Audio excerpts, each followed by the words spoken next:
In this video, I will be going to talk about web-based loader. So as the name suggests, what it does, it loads and extracts text data from the web pages. So you need to pass the URL or list of URLs you can pass, like this is one of the URLs you will pass, and it will be going to extract the text content from that.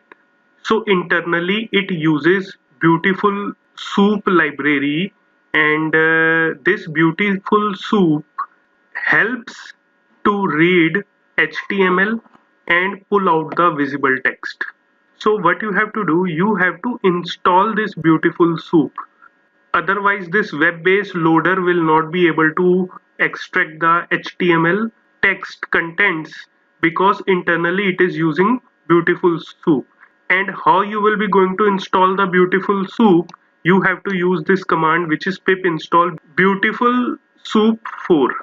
So web-based loader, when you have to use it, so for example you have blog posts, news articles, or for the static websites which are mainly text based, you can use web-based loader.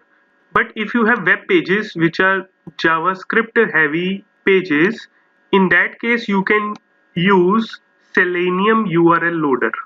So now I will give you the example. I am using this particular URL and I will load the text, and then I will ask the question from the GPT. You see, this is the URL which I am using. Now this is one of the Indian languages, which is Telugu. So what I will do, I will extract this text, and after that I will ask the summary of this text in English from GPT. So this is what I will be going to do. So for that, you see, I have already created a file, webbaseloader.py, and first I will write from LangChain underscore community dot document loaders import web-based loader. Now what I will be going to do, I will call this web-based loader, and I will be going to pass the URL of that particular website. URL I have already defined, so what I do, I just simply copy and paste this URL here, and if you want to pass multiple URLs, you can generate a list of URLs also, it is allowed. And after that, what you have to do, you have to equate it with loader. So all the steps are same which you have already done. Now you see, you have to do loader.load, and you can call it as list of docs.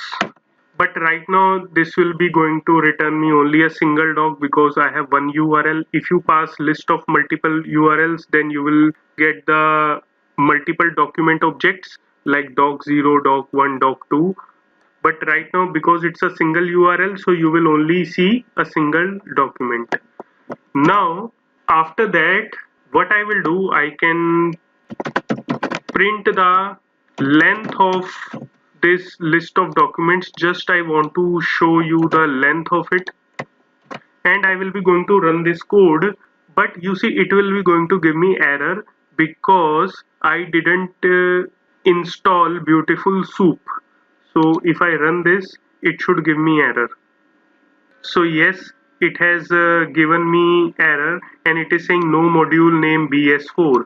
So it is expecting the BeautifulSoup here.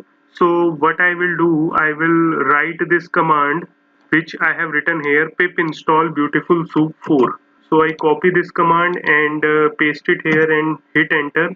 So you see, once this BeautifulSoup will be installed, then this will work. So it is installed now. So if I now run it, so you see, it will be going to show me the document, which is one document only I have. Now if I want to see the contents, what I will be going to do, I will write print list of documents, and I will refer the first document, and then I will say page underscore content to see the contents of it. So if I run this, So it will be going to show me the contents. So here it has shown me the contents. So all the contents I have loaded here now.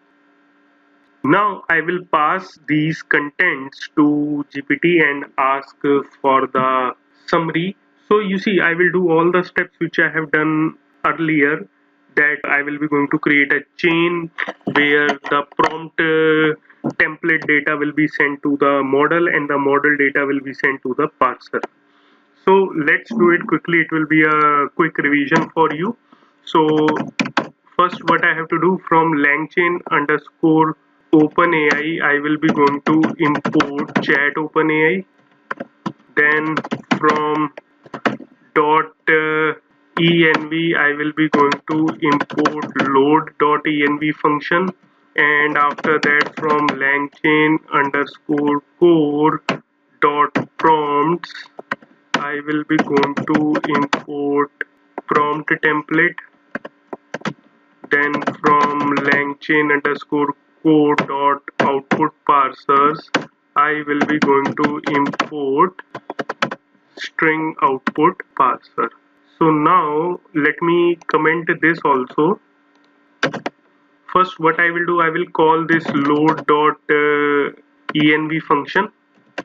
After this I will be going to create a model by calling chat OpenAI, and here the model is equal to GPT 3.5 turbo. After this I will create a parser which is equal to string output parser, and then I will create a template which is equal to prompt template, and in the prompt template I will write template equal to give me summary in English of the following news, and I will put new line, and after that I will be going to write the news variable, and after that I hit enter, put comma, and the input variable will be equal to news. So that's good.